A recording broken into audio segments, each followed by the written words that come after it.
It began in the blink of an eye. A plane crash.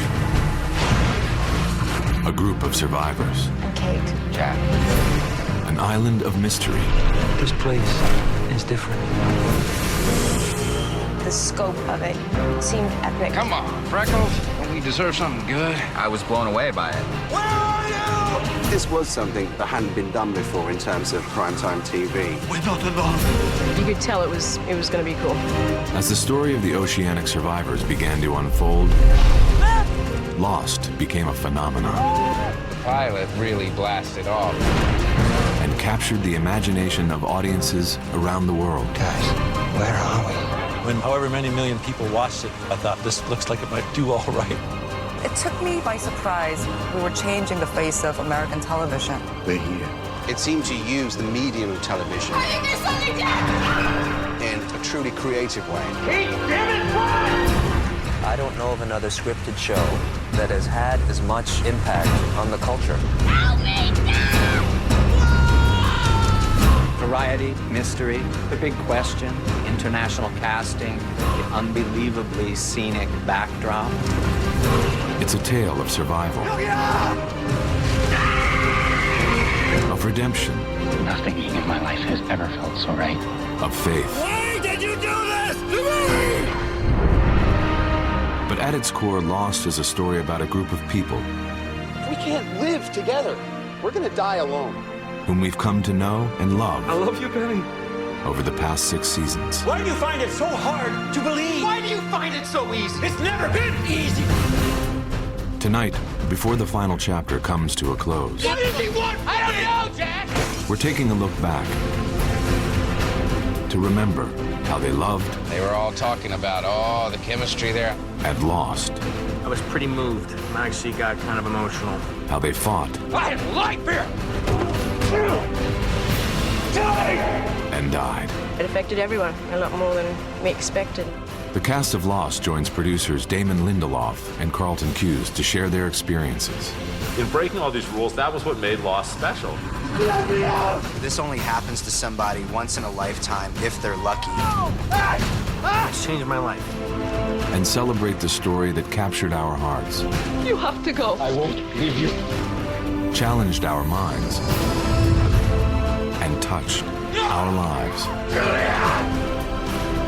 I came in one person and I'm going out another person, and I'll be forever grateful. I'll see you in another life, brother. My vision went from here to here, just like that. We were brought here because we're supposed to do something, James. I'm so happy with how it's all coming to an end, and it just feels so right. You just have to trust me. Here we go. Quite a journey, y'all.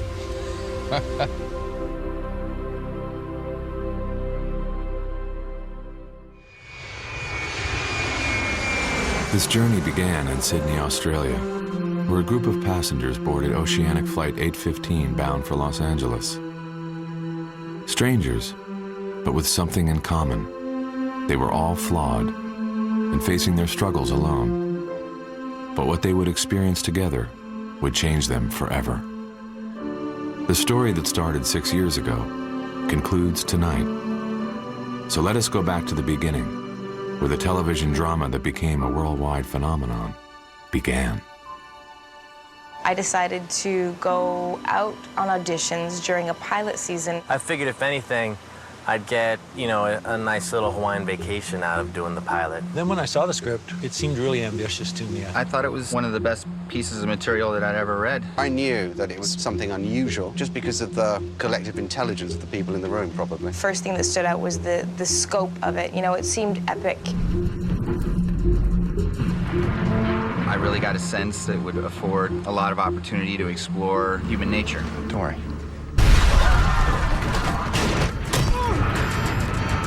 That was January of 2004 when I went for my first audition. By March 2004, I was in Hawaii filming the pilot of Lost.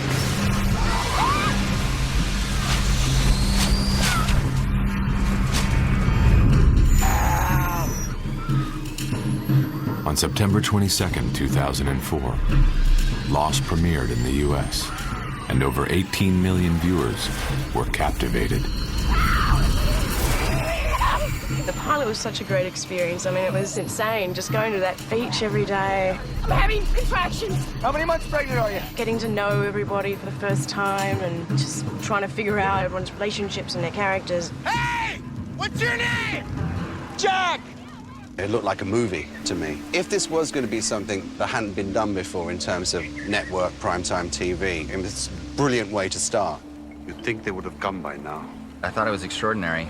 Who? Anyone? I was blown away by it.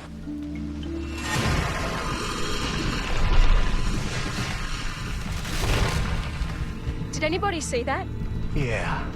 All of us as a cast were really excited about it and really proud of what we'd done. We felt like what we'd accomplished was something special.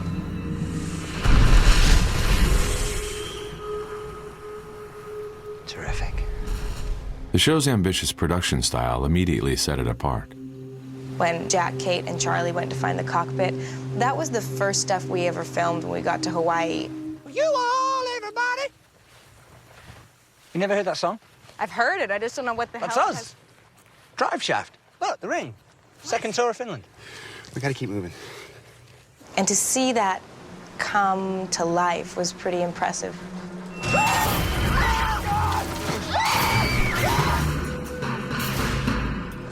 There was a camera in front of us bouncing around, and we were bouncing around and looking terrified, but we're really just basically on a self-propelled treadmill. And that kind of stuff, you do it and you feel ridiculous doing it, and then you see it come to life and you realize how impressive it looks. That was all shot under water towers, which are basically fire hoses. It's unbelievable how far your temperature drops. All of that trembling in terror, no acting involved. I was just freezing. A lot of the casting came out of like finding actors they wanted to work with rather than necessarily fill in a role. Think of this redneck! Want some more of me, boy? Hey, we're all in this together, man. Let's treat each other with a little respect. Shut up, Lardo. First, it was just, wow, I hope I'm on the level and I don't get fired, because they're all wonderful actors. Knowing that we were all gonna basically drop everything and move to Hawaii and have to live together on an island, literally, they wanted to find people who seemed to have good chemistry with each other on and off screen. You're okay.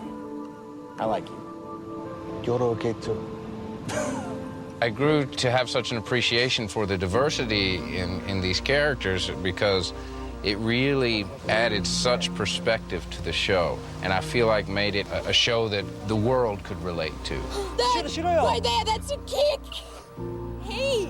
Never before had I seen a cast that was truly international, both in reality of the actors who were playing the characters and the characters themselves. We had people flown in from all over the world. I had just come in from Korea, Naveen Andrews from the UK, and Dominic, of course, Emily from Australia, and Evangeline Lilly from Canada. It was beautiful. I felt like we were changing the face of American television. Fine, I'm the criminal. You're the terrorist. We can all play a part. Who you want to be? We were just kind of crossing our fingers. I hope they like it. I thought, this is going to either be a huge success or we're going to go down in flames. So it wasn't until the day after that the pilot premiered that I knew that I was going to be doing Lost for quite a while. Is it working? It seems to be, except we're not picking up a signal. There is one thing we could try, seeing if we can get a signal from high ground. I figured that they would have to give it a shot because they seem to have gone to so much effort to produce the first one. However many million people watched it for 3 weeks in a row, I thought, oh, this looks like it might be do all right for a while. It was clear Lost was no ordinary tale of survival, and this was only the beginning. It was kind of overnight. Guys, this isn't just a bear. It's a polar bear. I was coming from the gym all sweaty, and some girls went by and went, oh, it's ooh, ooh. I'm like, ooh?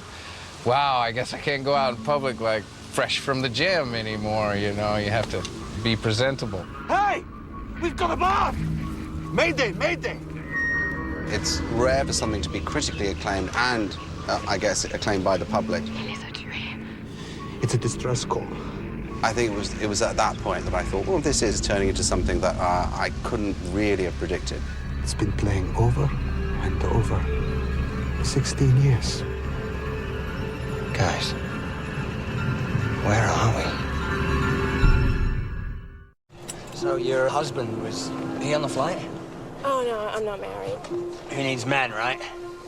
Bloody useless. Lost is, at its heart and soul, a character study. We're fascinated as storytellers by what makes people the way they are. On the whole, season 1 was my favorite, where we started to learn about these characters and we started to care about these characters. There were these mysteries that were unsolved and they were tantalizing because there were no answers. The title Lost was really about how these characters were sort of lost in their own lives. And for us, the real mystery of the show wasn't, you know, where is this island, but the mystery of the show was who are these people? And the first character audiences were introduced to was Dr. Jack Shepard.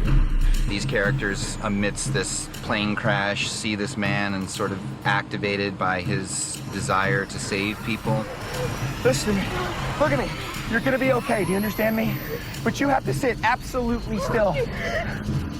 He is elected as the leader a bit, and he's really reticent and doesn't feel equipped to do that because of all of his issues with his father. What are you talking about? I'm talking about you stitching up the sack so this girl isn't paralyzed for the rest of her life. Jack lived in the shadow of his father, Christian. I know you don't believe in me, but I need them to. Are you sure I'm the one who doesn't believe in you, Jack? Although Christian died in Sydney, That's him. Jack's issues with his father followed him to the island. Dad? It's very rare that you would get an opportunity to play a character over a 6-year arc that has had such an arc. I'm not a leader. And yet they all treat you like one. The experience of playing this guy and going through what he's had to go through and trying to tell his story the very best that I can has been great. It's been an amazing experience. Excuse me. Do you have a second? I could use a little help here. Look, I do it myself. I'm a doctor, but I just can't reach Did it. you sew that up? If you wouldn't mind. Of course I will. Thank you. Hey, girl. Kate Austin appeared to be the girl next door, but she was running from a turbulent past. You are beautiful. After killing her abusive stepfather, Catherine, what did you do? I took care of you, Ma. Kate became a fugitive. Kate's flaws were her, as with most people, I think, her greatest strengths as well. Her spontaneity was killing her all the time. I mean, she didn't think before she moved. She just acted. Don't run, Kate. Kate was a murderer, and it's very odd to see people get behind a murderer as much as they got behind Kate. I didn't do anything. Oh, yeah, you did. Your mama gave you up, Kate. She really cared about people on a deep, deep level, so much so that she couldn't help herself from acting out, sometimes stupidly. She was following you. Like I said, curiosity.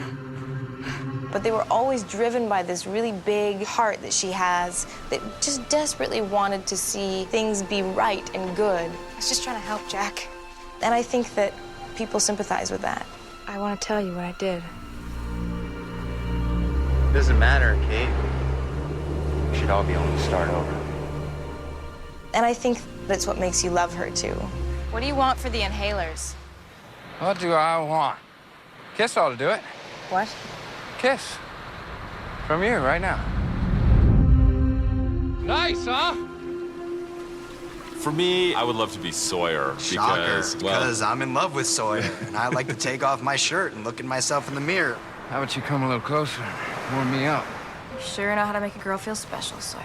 Sawyer is so fun. I mean, he's the handsome rogue. He's dangerous. He's clever. He quips. There's some good ones. You sure know how to butter a man up, Stay Puft. It's a gift. I loved Stay Puff. I thought that was kind of funny in the first season with Jorge, and then Mr. Clean. All you need is an earring and a mop. I think that perfectly describes Terry. Lapidas. Hey, Kenny Rogers. Kenny Rogers. What's your problem, Jumbotron? Shut up, redneck man. Touche. It would be a lot of fun to call Hurley nicknames and Say son of a bitch all the time. say son of a bitch all the time. Go ahead, give it a shot. Son of a bitch. Son of a bitch! Son of a bitch. It's good. Now take your shirt off. It's a lot of fun to play a salty character, but that has a sense of humor. But I was worried about his survival because he was so hard. Shut up! You want to know what kind of human being I am? Read it. Dear Mr. Sawyer, you don't know who I am, but I know who you are, and I know what you've done. Get under the bed. Don't make a sound.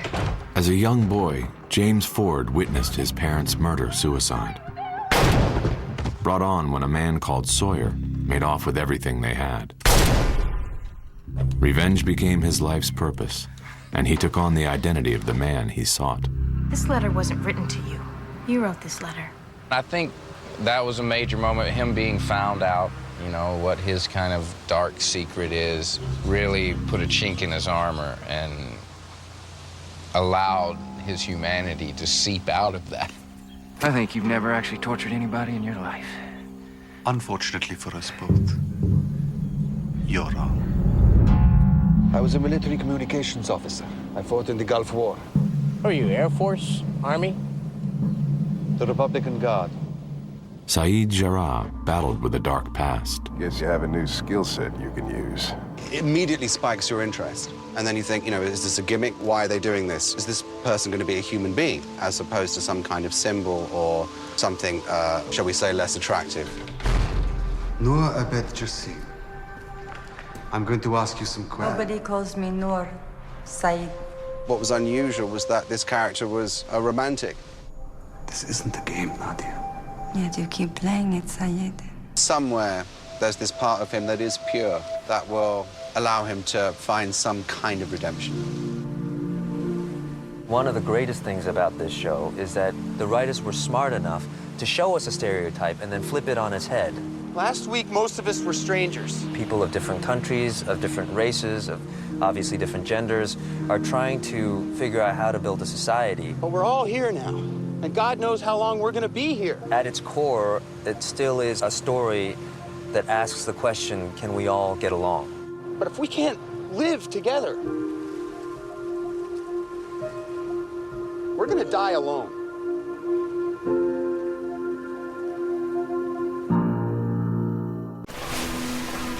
The island held many mysteries, none more significant than the monster that lurked in the jungle. There it is again. But there was one survivor who embraced the island and explored it with renewed faith. Walt, do you want to know a secret? Finding out that Locke was in a wheelchair was huge. I didn't know in the first episode or two that we shot that Locke, in fact, had been in a wheelchair. John. Before the crash, John Locke suffered a paralyzing fall at the hands of his father. The incident left him a broken man, searching for purpose. The John Locke that got on the airplane just lived in dreams. He had nothing else, and I think he was almost an invisible man. When I saw the scene when Locke stands up, and it was very moving, that to me told me something about the possibilities for the show. It sort of, my vision went from here to here, you know, just like that. There are plenty of things on this island we can use for sustenance. And exactly how are we going to find the sustenance? We hunt. And all of a sudden, the possibility was presented to him that he could be somebody, that he could influence the outcome of events, and that people would actually listen to him. That was hugely seductive. I've looked into the eye of this island, and what I saw was beautiful. I never heard the voice that said, "This is the eye of the island." And you're looking into it, John. But he interpreted it as having a special relationship with the island. He made that. We were brought here for a purpose, for a reason, all of us. And who brought us here, John? The island. I always had a sense, you know, that was going to be a fundamental battle in the show, is the Jack-Locke dynamic. I think that's why you and I don't see eye to eye sometimes, Jack. Because you're a man of science. What does that make you? I'm a man of faith. It was easy for me to relate to all these aspects of Locke. I just want to stay on the island, live in the woods, give people good advice. It's my birthday today. At least your birthdays will be close together, you and your baby, and that's good luck. You believe in that? I believe in a lot of things. Happy birthday, Claire. Thank you. So, first plane crash? What gave it away? You can always spot the newbies. Claire Littleton was alone at the time of the crash, but found a friend in Charlie Pace. They had a very interesting relationship. So many moments were so sweet, like the peanut butter jar. Peanut butter? Just like you ordered. Thank God it was fake peanut butter, because I'm terribly allergic. So I'm reading that, I'm like, oh great, the one thing I can't eat. extra smooth. The best bloody peanut butter I've ever tasted. She's very sweet, doesn't hold grudges kind of girl, but has this just incredible sort of inner strength, having to deal with being pregnant and having a child in not the comfiest location for that to happen, I would imagine. Claire, what are you doing out here? Nothing, just leave me alone, please. One of the episodes that I walked away from and thought, holy crap, that was so good. It was the episode where Boone dies and little baby Aaron is born.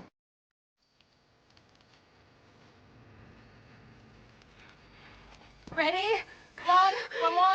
Push, push, push, push, push. You know, the death and the birth and the falling away of one thing to give life to a new thing. It was just executed so dramatically. That was a really special episode. Charlie has become sort of the surrogate father for a child. The three of them kind of comprise the closest thing to a nuclear family that exists on Lost. I love you. What are we looking for again? Any long piece of metal or plastic tubing, anything that looks like it'll work as a frame. The first really profound moment of the show was at the end of the first season when we had the raft launch. I thought it was pretty great. You know, pretty seaworthy. I mean, it was a raft. Those guys made it out of materials that they found and could have been on the islands. It was actually more stable than the camera boat. It's coming together fast. You know, the raft was this real measure of hope for the show, the idea that they could actually get off the island. 자기 집이 좋구나. 자기랑 같이 있어. 당신은 누가 지켜줄 거예요? I felt like it was a culmination of all the work that people had put in for a very difficult year. And I felt like it was a celebration of where the show started from and where it had come.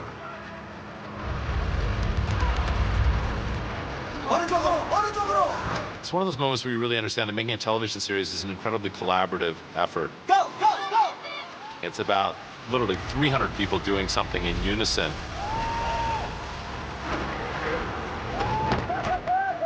You know, we had written the scene, but then you see the film and you see the way Jack Bender executed the scene, and then you see the emotion that all the actors brought. Then on top of that, we went to the scoring stage with Mike Giacchino, and the cue was so beautiful that when it was over, everybody was crying because it was playing and the images of the raft launch were going on, and they all started tapping their bows against their instruments and clapping, and it was just this profound emotional moment. To see the magic of television make that into a scene that became as epic as it was. You know, it's almost mythological. It's almost like Homer taking off on his Odyssey. It's a heroic journey. It was awe-inspiring for me, literally awesome.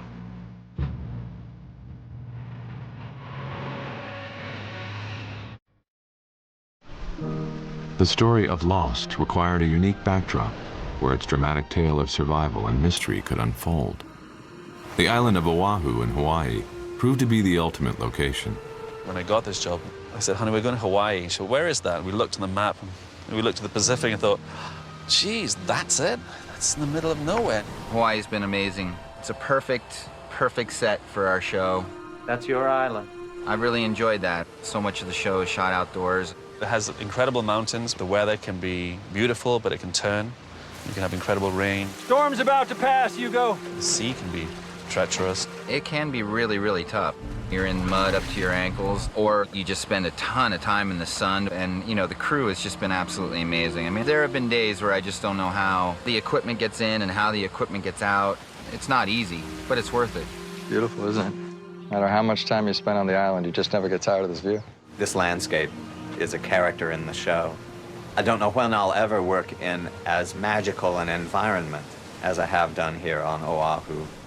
In the 121 hours of the series, all but 4 scenes were shot in Hawaiian Islands. Just looking back, I think we did a pretty good job being sort of all over the world and shooting everything right here in Hawaii. Is this your first time in Tunisia? No.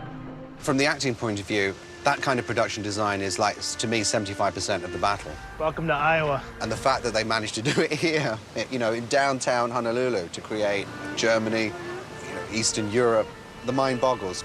It was very daring to allow characters to move between those worlds. 허락하셨어. What? Oh! In the history of American television, we've never had a television show with half of 42, minutes being subtitled. 이거요. 간단한 영어를 발음대로 적었어요. Every Korean person understands some words of English. Ow! 무슨 일이에요? I stepped on a friggin' urchin! My task when I was listening was to pinpoint the words that I thought that Jin would understand. You're gonna have to pee on my foot, man. Just pee! Pee on it! No! Pee on! No! So that he could hook onto those words and give him the appetite to stay in the conversation. I guess that falls under the category of be careful what you wish for. You understood me. You did, didn't you? You just understood what I said. Sun was this mysterious, very traditional, even submissive at times, who was sort of trapped in a horrible marriage. 내가 어디로 가든지 꼭 따라와. 알겠지? This guy was really mean to his wife. He only spoke Korean and just was not a very pleasant guy to be around. And I thought, well, I don't know if I want to do this. I'm so glad I did. It's been so much fun playing her. What's wrong? What's wrong is I'm married. And keeping up with her and all of her secrets. 빨리! Despite language barriers and marital strife, life on the island brought Sun and Jin closer and offered them hope for a new chapter. You're pregnant? Is the baby mine? His evolution has been pretty marked and pretty significant. 그리고 내가 어떤 남자였는지도 잘 알아. 무슨 일이 있어도 당신과 우리 아이를 지켜줄 거야. 자기 너무 사랑해. Whether they were happy or unhappy, it was a love story that I think a lot of people cared about. It was almost comical for a little while. Every possible obstacle you could throw in the way of two people getting back together. You don't want them to go, do you? No. We were going to be islands apart, and then we were going to be literally decades apart. Having Sun and Jin be apart for a good 2 seasons, not only in space, but time, I think it really drew the viewers to root for them to get back together and have a happy ending. They had a lot of faith in each other and themselves to keep searching. But Sun and Jin were not the only survivors to find themselves separated. At the end of almost every season, they would split up the tribe somehow. If you want to live, you need to come with me. I guess our first big split was some people were going to live in the caves and some people were going to stay on the beach. And then Exodus. Some people go off on a boat and some of us go marching to the Black Rock. And for a long time, at the beginning of season 2, it was like we were working on 2 different shows. And then eventually, they rejoined us and then we're back together again. Like our characters on the show, we were brought here from all over the world to this beautiful Hawaii island. We became best of friends because we were sailing on this ship together and it was doing well and we were just getting to know each other. And as our relationships deepened, I felt like we became family. Those closing montages that we had a lot where you just kind of pan across everybody and Saeed throwing the apple and shaking sand out of my shoes. Those are nice. I love these guys kind of moments.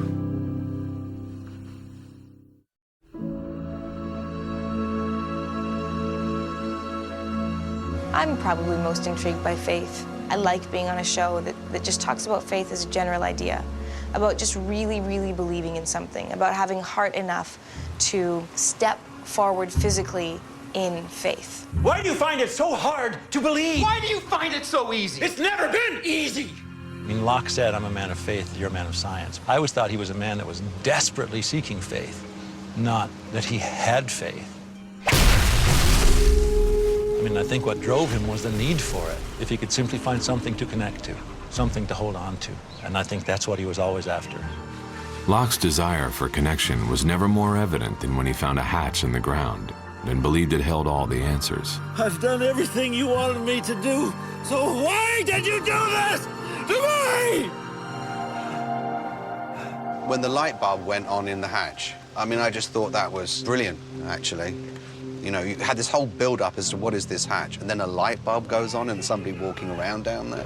Who is that man? It was a man Jack met years before the oceanic crash. Jack, I'm Desmond. Well, good luck, brother. See you in another life, yeah? When I first worked on Lost, I didn't really know anything about the show, and they gave me some episodes to watch, and I realized that I was going to be the man in the hatch. Lower your gun, or I'll blow his damned head off, brother! But I didn't really realize how big it was going to be.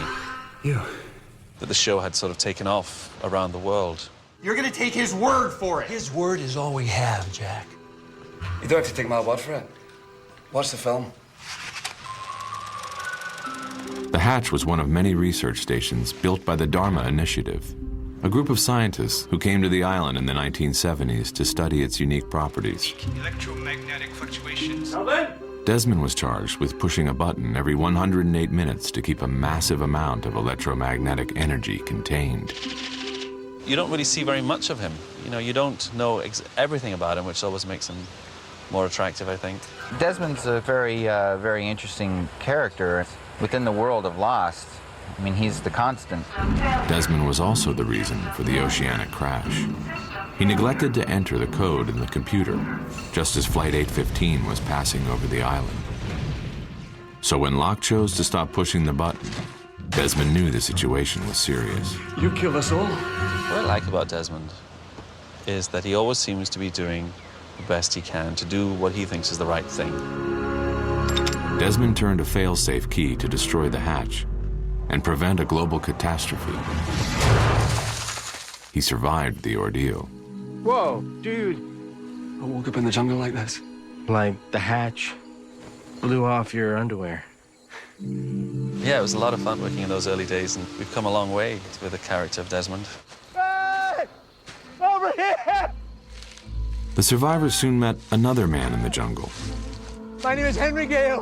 I'm from Minnesota. The original deal for Henry Gale was to be 3 episodes. Rousseau trapped him in the jungle. She believes he's an other. An other? What?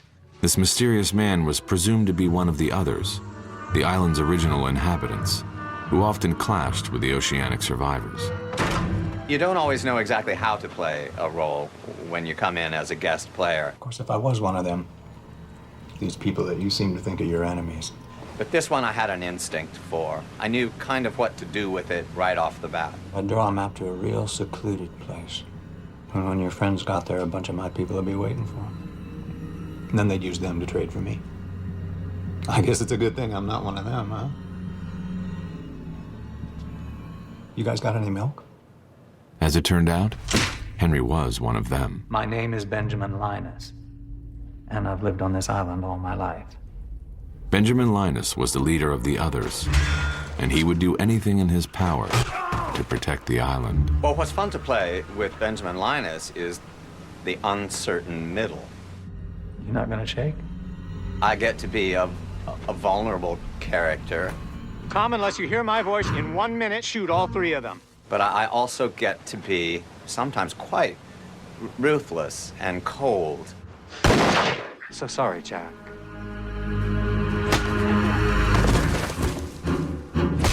I've always thought that Ben used taking a beating as a tool to gain information about the people that were beating him. Did you lose someone? You know what I lost! I would venture to say that I am the most beaten character in the history of television. So that's been a big part of every working day. I'm so jealous of the other actors who, you know, they put a little sunscreen on and mess up their hair and they're ready for work.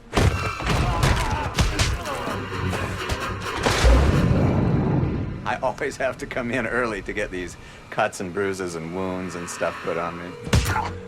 In Ben's mind, it was a small price to pay to get the informational advantage. Hello again. If he was anything simple at all, the audience would have tired of him before now. You're gonna take this boat and follow a compass bearing of 325. And if you do that exactly, you and your son will find rescue. Well, that's it? Deal's a deal. They keep moving him around fractionally on the scale of good and evil. And just when the audience thinks they have him pinned down, then the writers change it up. Who are you people? We're the good guys, Michael.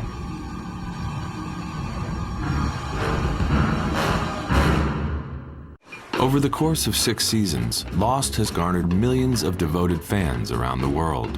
Among them, the actors themselves. I watch Lost to be entertained and to be drawn into these people and their lives and what they're challenged by. I have a son who loves this show, and so we watch it together as a family. I'm a rabid viewer of the show now. Some actors can't look at the show. I have to. Like everybody else, whether they'll say it or not, I love watching myself. I'm a fan of the show on a lot of levels. A kind of a clueless fan. There are many people at home that have it much better figured out than I do. There's this expectation that you have to sort of dumb a show down to the audience. We kind of went the other way. We sort of felt like, let's make a show that we would really appreciate as viewers, that tried to be intelligent, that tried to introduce things that are sort of heavily thematic, based on philosophy or physics. If one of the writers really loved the teachings of Rousseau or Locke, why not name characters after those philosophers? Are you Daniel Faraday? Jeremy Bentham? Anthony Cooper? Desmond David Hume. How'd you know my name? What we do like to do is hide little Easter eggs in the show for the people who want to go down the rabbit hole with us and look a little bit deeper. To kind of get at the source of who these people are, we looked at a lot of the things that we had ourselves read. Watership Down. The Wizard of Oz. Ton of the script. The Looking Glass. It's Lord of the Flies down now. One of Carlton's favorite authors is Walker Percy. Well, we have Sawyer reading Walker Percy. How can you read? My mother taught me. A book that is used as a prop, I kind of want to read it then. And it's fun to make connections between things. Maybe a kind of egg-headed fun, but that's me. So whether it was Stephen King, the Bible, or the Star Wars trilogy. Turns up whenever he wants, like Obi-Wan Kenobi. All of these disparate influences we kind of tried to bring to bear on the show. Getting to do those references when they would show up, that was always a blast. Jedi moment. Hurley would probably be a fan of the show Lost. It would probably be his second favorite show behind Expose. What the hell's Expose? The most awesome hour of television ever. Hurley, he was kind of a group cheerleader in a way. He was about getting the whole group just to make it to tomorrow. I bid 4 papayas. Once you get past surviving, there comes a point where people are going to want to be entertained somehow, and I wasn't sure what it'd be, but I felt like Hurley should do something like put together a talent show or something. Then the golf game showed up, so that works. Dudes, listen, if we're stuck here, then just surviving's not gonna cut it. We need some way that we can, have fun. I was told early, like, okay, here's what we got for your story. It's like, he's a lottery winner. With the mega number 42. Okay, great, but what's my Twilight Zone thing? Like, where's my twist that makes people go, what? And I didn't get that till I finally read the script where the numbers that had ruined his life, essentially, end up being on that hatch. Stop! The numbers are bad! And then just popping up everywhere, clock, soccer jerseys, the odometer on the Camaro. That became kind of a fun thing, just everywhere that stuff like that shows up. Hurley always kind of had this cloud over him. Everything bad that happened to Hurley, or that happened to people around Hurley, he always blamed himself for. I could really use a victory. Let's get this car started. Let's make our own luck. And the Dharma van is kind of a big turnaround moment for him. He wasn't gonna let the curse control his life anymore. Hurley! Make your own luck. There's no curse! Son of a bitch. You know what my favorite scene was together? Which one? The one where we're sitting in the van, and we've got those beers. Oh, yes. And you're teaching me English. Somebody's hooked on phonics. You're teaching me the important phrases to know. Yes, that was epic. Those pants don't make you look fat. Only 3 things a woman needs to hear. To kind of be able to relax and, literally lean back and just have a casual, fun scene was just really refreshing. 걱정 마세요, 소녀 아가씨. Paquita! What's that? Is that a helicopter? Rescue. Stand back! After 90 days on the island, the survivors made their first contact with the outside world. Desmond. A woman had arrived from a freighter off the coast of the island. The boat was allegedly sent by Desmond's girlfriend, Penny Whitmore, but making contact would be difficult. An underwater Dharma station was jamming all the radio signals from the island. The question is, how do we get it to stop? I'll do it. For me, the most shocking episode was the one that dealt with Charlie's death. Charlie obviously was a very likable character. I'll be fine, Clyde. Don't worry about me.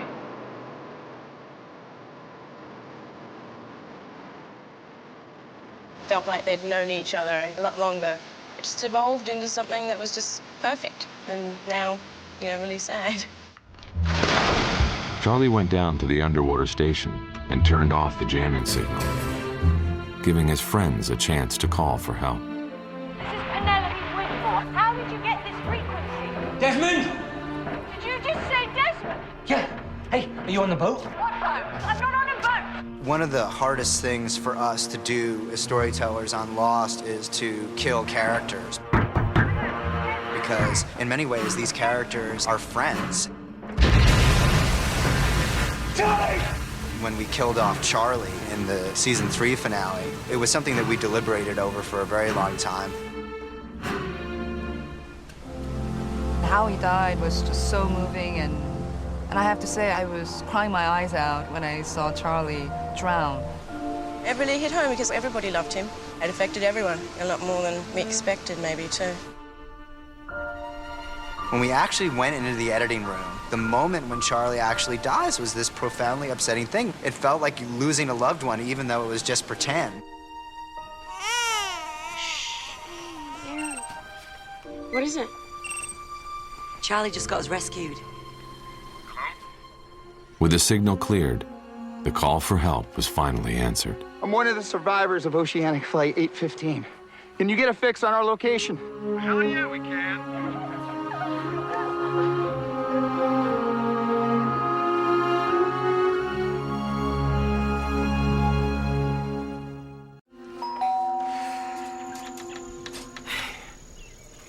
I burnt my hands and my muffins. I'm interested in the ways that relativity is an issue in our show, point of view. It's not even literature. It's popcorn. Excuse me? Reality presents itself from one angle, but then if you step to the side or you pull the lens back, then suddenly you see it differently. Here I am thinking that free will still actually exists on... 6 seasons of Lost have taught us that not everything is what it initially appears to be. I always say to people when they ask me about the show, what you see is not necessarily what you get. For the first 3 seasons, character flashbacks explored the lives of the oceanic survivors before they crashed on the island. But everything changed when Jack, in a time of crisis, was seen in what was perceived to be a flashback. It's me. Whoa, wait, don't hang up, please. I just need to see you. But when Kate appeared, Lost took a giant step to the future and shattered the expectation that the survivors would not leave the island before the end of the series. We were not supposed to leave. Yes, we were. It was the first in a series of flash-forward storylines that followed the experiences of 6 survivors who found rescue and became known around the world as the Oceanic Six. I wonder if I've been changed in the night. Let me think. Was I the same when I got up this morning? Jack and Kate began a life together, raising Claire's son, Aaron. As an audience, we always got the sense that they would be good together. I'm so glad that you're here. That episode with Kate where they're sort of living in a world where they're in love and they're going to get married. Of course I will, yes. Things seem to be really beautiful, but underneath that is this thing pulling at Jack. It was like the island was destroying him from afar. I think Jack and Kate struggled as much as they did because ultimately Kate was not Jack's purpose in life, and Jack wasn't Kate's purpose. You can't do this. If you have problems, you need to figure them out. There's nothing more sad and tragic than 2 people that you really feel would have been great together, but the circumstances that they find themselves in doesn't really afford itself to having the opportunity to make a really good, pure connection. And the circumstances that led to Jack and Kate's eventual departure from the island all began when a chopper arrived from the freighter. Who are you? I'm Daniel Faraday. I'm here to rescue you. Faraday was a physicist who came to the island with a science team and their pilot, Frank Lapidus. But rescue was not their primary mission. This is Charles Widmore, the man whose boat is parked offshore. Charles Widmore was once the leader of the others before he was banished from the island by Ben. I'll be seeing you, boy. Widmore sought vengeance, so he sent the freighter to the island which also carried a team of mercenaries to capture Ben. Let's go, Freckles. Seen enough of this rock. Jack and Sawyer led a group to Widmore's freighter, but the chopper began leaking fuel. I'd feel a hell of a lot better for it a few 100 pounds lighter. Hey. So Sawyer made a fateful decision. I wonder how much of a relationship Kate and Sawyer were supposed to have. In that pilot, when we did that little gun scene and I pulled her in close. Little girls like you. They were all talking about, oh, the chemistry there. I don't know if that gave them any ideas or if they had all that planned already. All we've been through on this damn island, don't we deserve something good? I always felt in their flaws they were well matched. But there is a sort of sweetness about two people who know how to stumble together, as opposed to two people who know how to fly together. Sawyer! How heroic is that for a character? That to kind was of say, extremely heroic. You know, we're not going to make it. I'm jumping. I It's loved just like it. Josh in real life, actually. It is. I'm like that. I'm a giver. Sawyer made his way back to the island, where Ben had escaped the mercenaries. Thank you for coming, Richard. And descended into an underground cavern in a final attempt to protect the island. The chopper reached the freighter, but it was rigged with explosives. Where are you going? This is below with Michael. No, there's no time. There's no time. We have to go. Won't leave him. Every time we get separated, it is memorable to me because I often think, well, maybe this is it. It's Jen. I think it was one of the hardest scenes I had to shoot.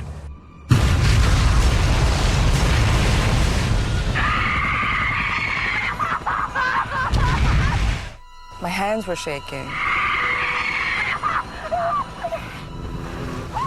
We're not Son! It's gone! That might be the last time they see each other, so it was significant. And significant for Sun in that she believed that Jin was dead. Repeat us! Fly us back to the island! With the freighter destroyed, the chopper made its way back, just as Ben Linus turned a mysterious wheel, causing the island to vanish. Where the hell's the island? It's gone. That's it, people! We're out of fuel!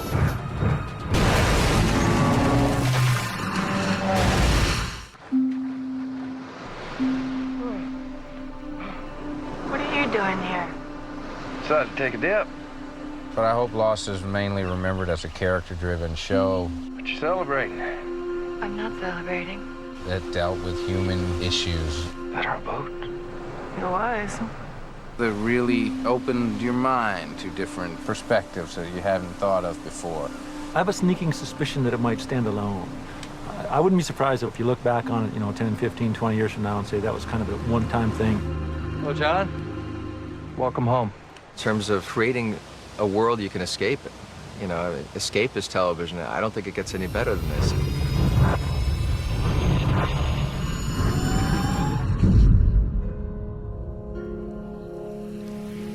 Anyone?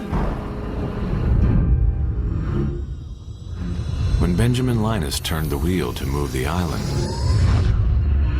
he was transported halfway around the world to the Tunisian desert, and he began making contact with the Oceanic Six, who had already found rescue. Hello, Hugo. But back on the island, Locke, Sawyer, Juliet, and the remainder of the science team began flashing through time. And during one flash, Jin. Sawyer? they found Jin very much alive. We have to go back to the orchid. Excuse me? That's where all this started. Maybe it's where it'll all stop. So Locke turned the wheel again, and the time flashes stopped. I think it's over. I think John did it. Now what? Now we wait for him to come back. After Locke turned the wheel, Sawyer and Juliet were left stranded in 1974. And with Jin and Miles, they joined the Dharma Initiative.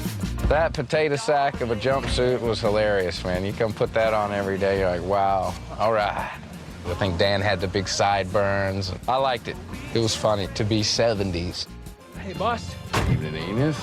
Sawyer became head of security. Juliet was a mechanic. Something smells good. And the two fell in love. Was that for me? Whereas Kate and I had 3 years to earn that relationship, they gave us 2 scenes. I love you. I love you too. But I watched it and I was convinced. I was rooting for Sawyer and Juliet almost immediately. I mean, Sawyer, when he was talking to Juliet at night after the big storm, you know, sort of pouring his heart out about Kate. Why don't you tell me now? I involuntarily, in my head, was thinking, kiss her! Kiss her! After turning the wheel, Locke was transported 3 years in the future to 2007. He began searching for the Oceanic Six to convince them to return to the island. I'm not going back. The answer is no. No, I'm not going anywhere with you. You leave me alone. And you leave the rest of them alone. Locke had failed, and when he'd lost all hope... Wait, please, John, stop. Benjamin Linus saw a chance to reclaim his role as the leader of the island. What are you doing here? There was a special energy in the room that day. John, just calm down. What do you want from me? Please, let me... Answer the question! I always expect Terry to play a great scene, but he went somewhere further and darker that day. I don't know where we go from there, but we'll figure something out. Focus becomes very sharp. It was an intense and really fun day for that reason. I know where we go. There's a woman here in Los Angeles, Eloise Hawking. Eloise Hawking. You sure? Yeah, why? Do you know her? Yes, John. I know her.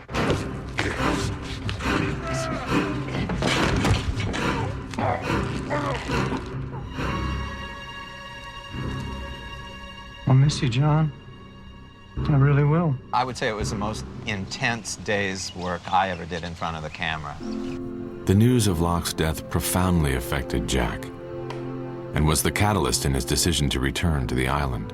There was something happening there that didn't even have to do with Jack himself. It had to do with his fate.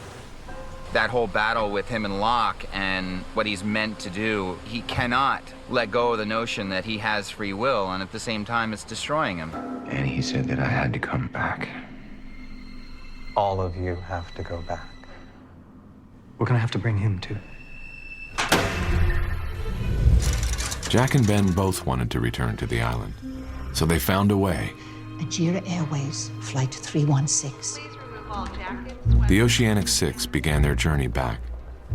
For Kate, it was a chance to reunite Claire with Aaron. Mr. Shepard, your relation to the deceased? He was a friend. To recreate the conditions of the original flight, the body of John Locke was brought on the plane.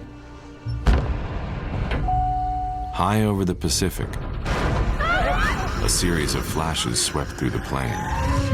Is that a runway? Massive instrument failure. We're putting her down. Mayday. This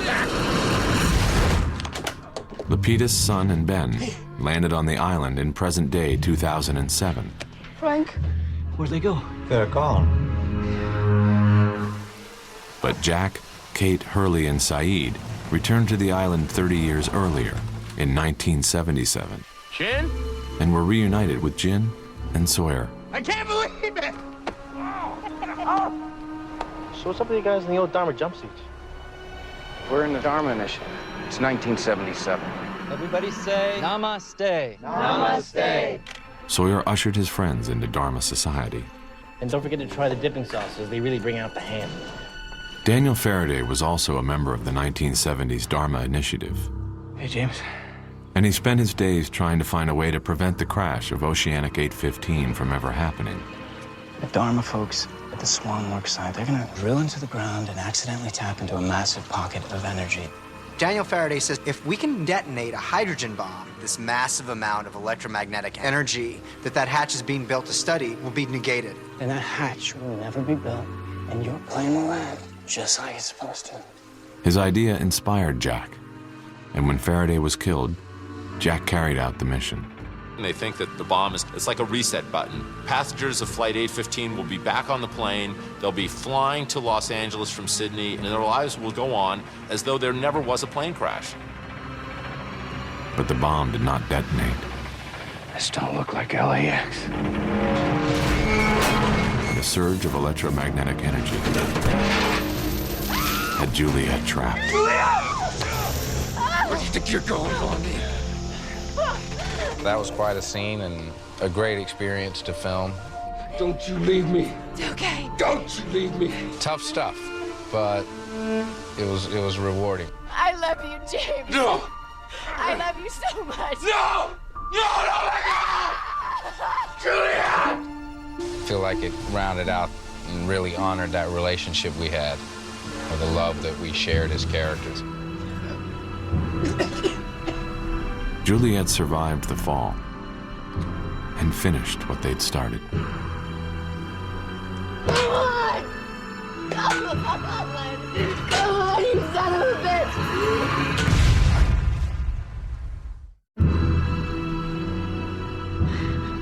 The big question as we move into the final season of the show is, what is the consequence of Juliet tapping that bomb? At the beginning of the 6th season, we start on Oceanic Flight 815, and it appears that the bomb has actually worked. And our passengers are flying to Los Angeles. Looks like we made it. We sure did. However, we start to realize that there are subtle differences between this group of people and what we saw initially in the pilot of the series. You really shouldn't tell people you won the lottery. Thanks for the advice, dude, but nothing bad ever happens to me. I'm the luckiest guy alive.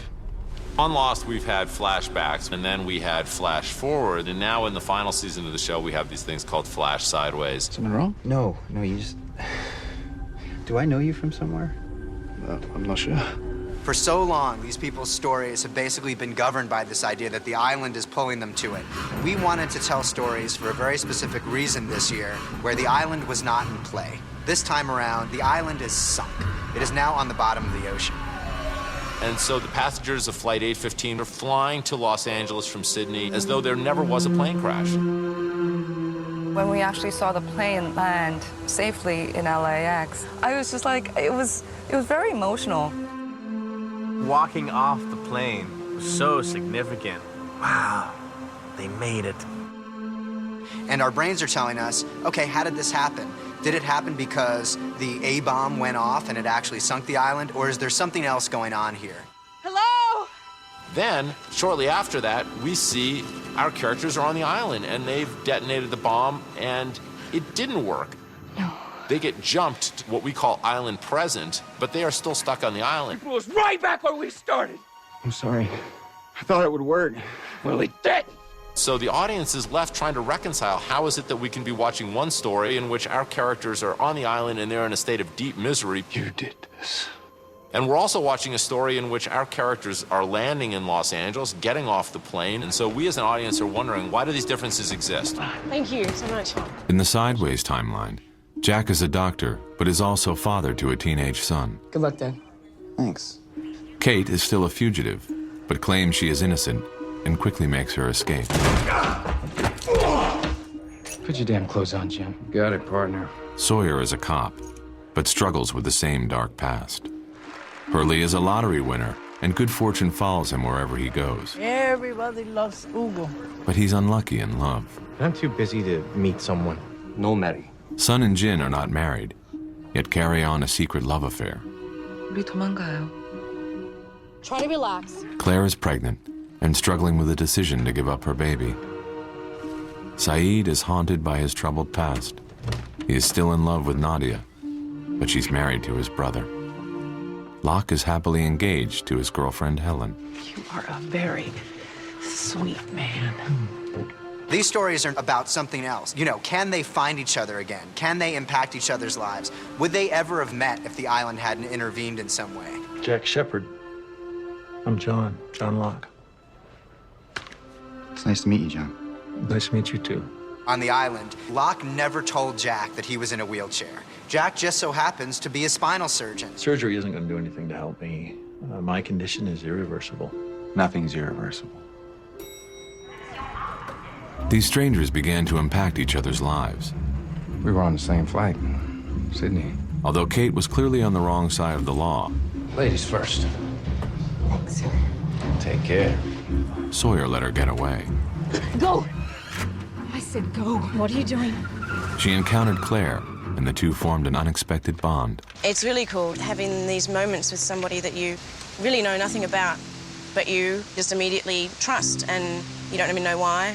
In the Sideways, Kate feels this strange connection with this woman, this pregnant woman. She wants to help her. Everything is just fine. The boy just likes to move around. The prospect of that, for me, was really exciting. I loved the idea of exploring the what if. John Locke lost his job, Dude. which led to another connection. Hurley, it turns out, is actually the owner of the very company that John Locke has been working for. I own a temp agency, too. And Hurley, in turn, gets John Locke a job as a substitute teacher at this school. Some of the other teachers there are familiar faces, most notably Benjamin Linus. I don't believe we've met. John Locke, substitute. Well, welcome. There's little moments of bleed through between the realities there. Maybe you should be the principal. There have been times when Ben thinks he knows this guy from somewhere. What is it? You don't remember me, do you? Should I? Kind of gives you a little something new to play this season and kind of getting to see the other sides of people as they've played them. For Sun, the whole buttoning the sweater and unbuttoning it, she sort of takes that full circle in Sun and Jin's flash sideways, you know, taking off that sweater right in front of Jin to seduce him. But when Sun's father uncovered her secret, he hired 2 men to kill Jin. Jin defeated them. But Sun was caught in the crossfire. Although Sun was shot, everything seems to have turned out okay. And currently, she's convalescing in the same hospital where a number of our other characters happen to be. What is your deal, Jim? All right, look, I go out with her, you gonna leave me alone? In the Sideways, Sawyer is a little bit at a loss in his own life in terms of his romantic interests, and Miles, his partner, is trying to fix him up with various people, including Charlotte, who we met on the island. Pleasure to meet you, man. But then Sawyer kind of blows that up. As he's going about his life and duties as a cop, who runs into him again but Kate Austen? And he takes Kate Austen and he locks her up in jail, and yet he's still got this strange connection with her, and he doesn't really quite understand it. Of all the cars in Los Angeles, you smash into mine. Almost like someone's trying to put us together. Are you hitting on me? But Kate wasn't the only one who captured Sawyer's attention. The ATM surveillance camera grabbed this jabroni fleeing the scene. Alrighty, put a name to that face. Saeed finds himself in a set of circumstances where he gets involved in some criminal activity. It's still a character that's inured to violence. Somehow the same destiny seems to have trapped him. As a result, he goes on the run and finds himself being pursued now by Sawyer and Miles. This is Jerome, Detective Strom. So in another way, we find that our characters are all connecting. We do seem to be the sum total of the choices that we make. You're under arrest. Certain choices are invariably full of consequence, and some of those consequences can be quite damaging. Sir, you're a doctor? Yes. Could you come with me, please? There's one character in these Sideways, Charlie Pace, He's not breathing. who basically is choking on this bag of heroin that he is trying to conceal. He says that he had a near-death experience, and he saw this image of love. A woman, blonde, rapturously beautiful. We know that Charlie loved Claire. In the Sideways, they've never met, but he's describing her to a T. Well, that's just poetry, brother. Desmond works for Charles Whitmore Welcome to Los Angeles, my friend. Thank you. and was assigned to be Charlie's chaperone. You heard of a band called Drive Shaft? No, can't say I have. He was leading an empty life. He wasn't depressed, but it was just there was something missing, and he knew there was something missing. He couldn't put his finger on it. Charlie took the opportunity to show Desmond what he saw. So Charlie grabs the wheel, he takes Desmond's car off this pier, and they go into the water. And as Desmond is trying to extricate Charlie from the car, Charlie puts his hand up against the window, and Desmond suddenly has this flash of when Charlie died. And written on Charlie's hand is not Penny's boat. Desmond, of course, has never met Penny, doesn't know that name, but he has this sort of profound sense of the most ultimate deja vu you could ever experience. This means something to him. And I thought, I've seen something. I've seen the light. But I think it's even beyond that. I think he's become more enlightened. Who's Penny? Desmond's awakening set a series of key events in motion. These two worlds are starting to move a little bit closer together, and the reason is that Desmond Hume had a moment of awareness. He seems to have some complete and total memory of the island. Can you get me the manifest for my flight from Sydney? Oceanic 815. Do you mind if I ask you what you need it for? I just need to show them something.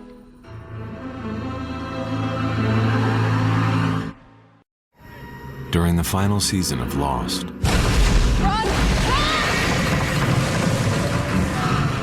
The story on the island dove deep into the mythology and explored its greatest mysteries. You want to know a secret, Jack? Something I've known a long, long time? We're not on an island. We never were. We're in hell. I've known him since I was 12 years old. Richard looked just like he does today. I started to get an inkling that he was a little different than I'd imagined. I guess when I found out that he didn't age. And how the hell do you think that happened? For a long time, people on the show have wondered, what is the story with this guy, Richard Alpert? The guy doesn't appear to age. It looks like he's wearing mascara, eyeliner. These two things related? Are they related? Yeah. And we learned definitively, number one, he is not wearing eyeliner. The flashback with Richard Alpert was killer. I think everyone loved that, and I was right in that crowd. Alpert was a poor field worker in the Canary Islands of the 1860s. It was a period piece, and it felt like a mini movie within the context of Lost. It had sort of classic themes and elements. A series of tragic events led to Alpert's arrest. He was sold as a slave and confined on a ship bound for the New World. The vessel was drawn to the island and shipwrecked during a violent storm. For many years, the audience has been wondering, how the heck did that ship get in the middle of the jungle? And in this episode, we actually finally learn what happens. After 6 torturous days, Alpert was freed by the Man in Black. It's good to see you out of those chains. But soon became a pawn in his age-old war with Jacob. I didn't know that they would really go into the depths that they did with this episode, and I certainly didn't know that the episode would be tied to the mythology. My name is Jacob. Alpert became Jacob's advisor in exchange for eternal life. I was thrilled when I got to not only partake in that, but also just learn as a fan about what was at play on the island. Think of this wine as what you keep calling hell. Malevolence, evil.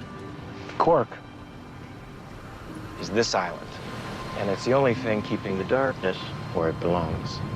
When we were first introduced to Jacob and the Man in Black, our assumption is when maybe they're the God and the devil, maybe they're good and evil. Who are these guys exactly? And we recently learned, well, they're guys, you know. They have a history just like any other character on the show. Jacob and the Man in Black were brothers, born on the island a very long time ago. They were raised by a woman who was the protector of the island. What is this place? This is the reason we're here. The boys grew into men and were led to believe there was nothing beyond the island. I'm leaving, Jacob. No, it's impossible. There is no way off the island. Eventually, Jacob was chosen as the new protector. Now, you and I are the same. And the Man in Black learned he'd been deceived. And eventually, this builds to this great sort of Shakespearean tragedy in which the Man in Black kills his own mother. You want to leave this place, brother? Then go. And Jacob takes the Man in Black and throws him down into this mysterious cavern, and the monster emerges. This is the origin of how the Man in Black turned into the smoke monster. Once he's the smoke monster, he only can assume the form of dead people on the island. The Man in Black appeared as Christian Shepherd. He most notably takes the form of John Locke. It's good to see you out of those chains. But the Man in Black can also take the form of his own corporal body. To leave the island, the Man in Black had to kill Jacob, but rules prevented him from doing so himself. Just let me leave, Jacob. As long as I'm alive, you're not going anywhere. I will kill you, Jacob. Even if you do, somebody else will take my place. Well, then I'll kill them too. You're not gonna steal anymore, are you? Be good, Katie. We see in flashbacks that basically Jacob has touched our plane survivors in their past lives. It's your choice, Hugo. Jacob's touch protected them from being killed and marked them as candidates to be his successor. So the Man in Black knows who the replacements are, and he knows when Oceanic 815 crashes that some of Jacob's precious candidates are in fact on that plane. So he starts to check them out. We might just have first been introduced to the Man in Black in the pilot itself. They hear this monster sound. Yes, something like that. That's exactly what it sounded like. And one of the first people that he checks out is John Locke. Very early in the series, the monster angles in on Locke, and Locke says that he saw this beautiful thing. Maybe that's the moment when the Man in Black first decided, this is my guy, I'm gonna become this guy. You're alive. Yes, I am. I had all of season 5 not knowing that I was in fact that character. I was just being John Locke. who now wasn't as afraid. What, John, don't you trust me here with my former people? I'm not afraid of anything you can do anymore, Ben. The man in black emerged. This was somebody who simply couldn't get what he wanted. The man in black had all the pieces in place. Hello, Jacob. And manipulated Ben to finally kill his nemesis.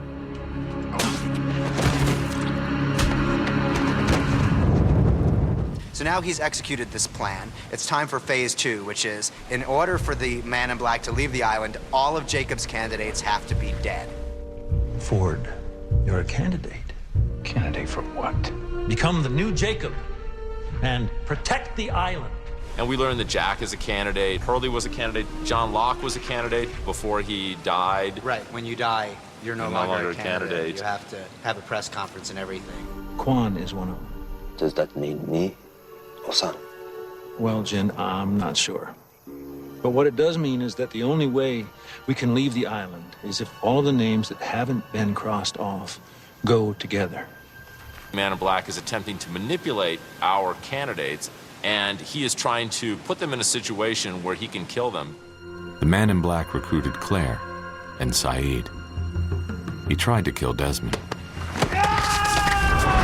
and left a path of destruction in his wake. The man in black's series of calculated moves brought the candidates together. No!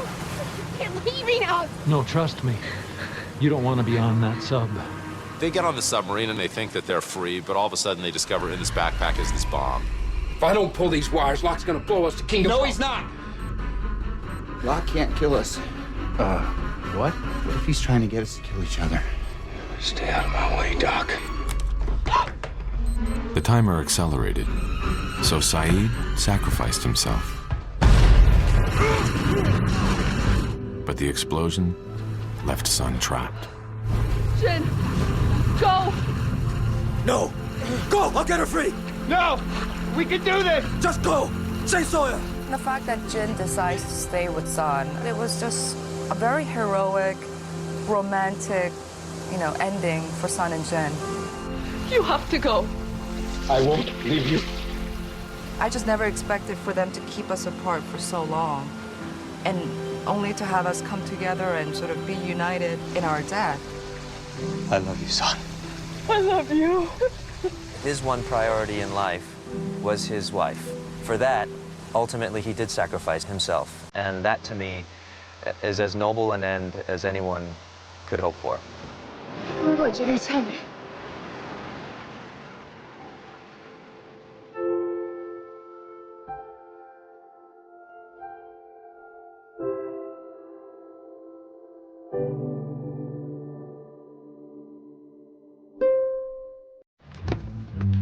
As the final chapters of Lost unfold, two parallel storylines are drawing closer together.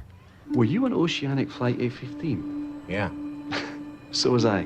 Wow, what a coincidence. In the Sideways, Desmond decides it's his mission to go out and basically try to catalyze the other characters so they can have their awakenings. I met a girl on a blind date the other night. She told me that we already knew each other. And that, I'd remember. Did you believe her when she said she knew you? Yeah. I say go with your gut. Eventually, he is reunited with Libby, and they go on this date. And she's having this weird sense of deja vu. She can't quite put her finger on it, but when they kiss, Hurley suddenly remembers being on the island. Dude. What? I think I'm remembering stuff. And he now seems to be exactly like Desmond. We don't know exactly what he knows, but he certainly knows a lot. With Hurley on the road to awakening, Desmond moved on to another person in need of enlightenment. He literally runs over John Locke in a wheelchair. That seems pretty direct to me. Officer, I was just catalyzing an awakening. Thanks. You're welcome. Desmond turned himself over to Sawyer and joined Saeed and Kate in jail. And shortly afterward, Hurley arranged for their release. Sorry I'm late, dude. Don't worry about it. Desmond and Hurley are kind of working in tandem to try to help awaken some of these characters. You're with him, and you're with me. What do you mean I'm with you? We are going to a concert. I think the point is that we all know everything that we already need to know about ourselves right now. We just need to open our eyes and see it. You're gonna be okay, Mr. Locke. When Jack discovered that Locke was his patient, I think I know this guy. the coincidence seemed too great to ignore. For some reason, Jack feels this overwhelming desire to fix John Locke, to make him walk again. While I was operating, I got a look at the initial injury to your spine. I think that I could fix you. After much contemplation, Locke accepted Jack's offer. Maybe this is happening for a reason. Maybe you're supposed to fix me. One thing that is really coming into play is this idea of characters asking for help. I think I'm ready to get out of this chair. The fact that they are able to help each other seems to make all the difference in their lives, and this is a big difference between the two worlds. On the island, the remaining survivors mourned the loss of their friends. They had a little girl, you know. June hadn't even met her yet. Locke did this to them. We had to kill him, Jack. I know. They want to get revenge for what happened to their friends. They want to be able to kill Locke, but they have no idea how to do this. Jack and Kate and Hurley and Sawyer get sidetracked by none other than Jacob himself. I chose you because you were like me. You were all alone. You were all looking for something that you couldn't find out there. Because you needed this place as much as it needed you. The time had come for the island's new protector to step forward. For a long time, Jack has been searching for the reason that he was brought to this island and the reason that he came back to this island after leaving it. I'll do it. He now firmly believes that he came to this island because it's his job to now protect it. This is what I'm supposed to do. And it's time. Jack takes this mission on willingly, and in fact, for Jack, it's a fulfillment of a quest that's basically spanned the entire series. I'm so happy with how it's all coming to an end, and it just feels so right. Drink this. We want the last frame of the last show to be about these people who we introduced you to 6 years ago and carried you on journeys with, and leave you with them and leave you with their stories. How long am I gonna have to do this job? As long as you can. To watch the show come back to the roots that it started from and end in the same way that it started is a victory. You don't want the book to come to an end, but you close the book and you go, God, that was great. Now you're like me. We're hoping for a legacy where people say, I invested 6 years of my life really caring deeply about this show, and I feel that the way that it ended showed an equal amount of respect and caring for the show on the part of the storytellers. We're here. We felt like we made the show that we wanted to make from start to finish. The larger messages that we wanted the audience to take away, we feel are embedded in the show and in the finale. The idea that here we are looking down the barrel of that ending is a once-in-a-lifetime experience. Words can't express the gratitude that I feel to have been able to be a part of that. Looks like someone helped him out. It wouldn't be lost if we still didn't keep a few things close to the chest. No, Ben, someone helped me out. Because I'm gonna find Desmond. And when I do, he's gonna help me do the one thing that I could never do myself. I'm gonna destroy the island. We really don't believe that we ever would have made it this far if it weren't for the incredible, fan base of the show. It's pretty trippy and really wonderful. The greatest thing is that we could have ever imagined as storytellers was the ability to be a part of that community. This show doesn't feel like it's something that we made. It feels like something that kind of existed and we were able to tap into. We're profoundly grateful for having a chance to not only kind of build that world, but to be a part of it.